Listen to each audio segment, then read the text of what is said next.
Hi, I'm Sonny Young.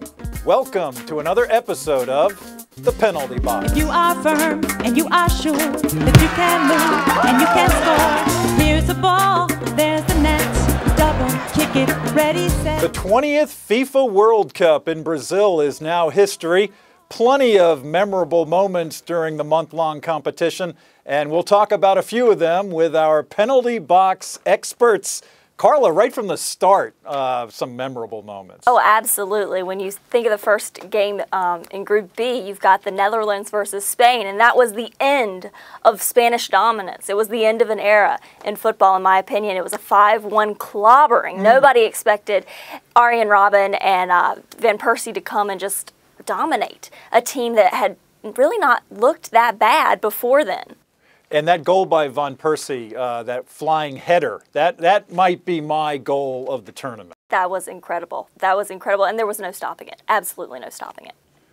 No, that placement was incredible. As a matter of fact, I think we saw a lot of those iconic results, with iconic teams. I mean, following that, the Portuguese team gets annihilated 4-0, and that's sort of the end of their Mundial. And that was truly amazing as well. And then, of course, we get to the semifinals, and with the Brazil historic result, this was really, a cup for the ages. The Portuguese star Ronaldo, disappointing World Cup for him, Andre? Injuries are what they are, and in this type of game where you have to be at your absolute best because you're playing against the best in the world, even a 2-3% reduction in your capability becomes very significant because these are the best people in the world. So you got to be evenly matched there in all of your potential, and that's all it takes. That's all it takes from going from being fantastic to being inconsequential. And we saw that with the Dutch as well. We saw that when Van Persie was sick. You could tell in his play. There were some surprise teams in this World Cup. The USA rates as a surprise team. They made it to the round of 16. And Rokia, you like the American squad. Well, of course. You know what I feel? They're 13th in the world now. Okay. American ranking.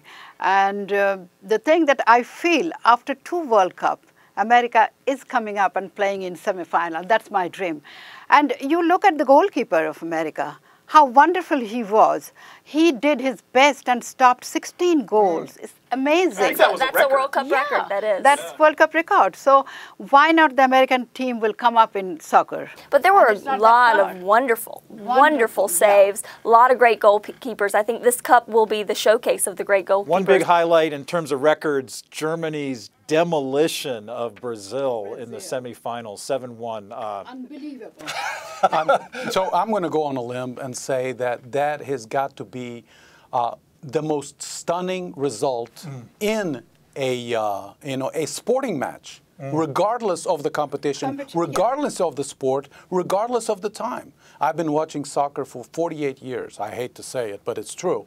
And I have never seen anything like that. But I'm also a tremendous basketball and handball and volleyball aficionado. I've never seen anything like that. To have a team defeat what is considered one of the leading favorites at home for a result of 7-1 in soccer is astonishing. Absolutely astonishing. I'm going to completely agree with you here because there were so many things about that game that made it so memorable. Like you said, it was just a battle between 2 titans to begin with, and it ended up being a complete domination. You had Germany overing Brazil because Brazil had the record for the most goals in World Cup, and then Germany had it. They got 223 there. They had Klose with his record, 16 most ever in a World Cup. This time also they made 18 goals in 7 matches, right? Yeah, 18 goals, because then they went in the final and they got that one last goal with Goetze. So you had 8 different players scoring. What an amazing team, and what an amazing match. Coordination you find in Germany, and the coach, he said later on that, it's not only that they're kicking the balls, they are well educated about football, and they know what they are doing. So the coordination, the knowledge, the education, it paid off. And how many times in your lifetime do you get to see 5 goals scored in the first 30 minutes of a match? Wasn't that incredible? Apart from that big score line, lots of goals overall in the tournament, which really kind of stylistically added to the the viewing enjoyment. Absolutely. And it's interesting because we were talking about goalies earlier and how some of them came through with flying colors.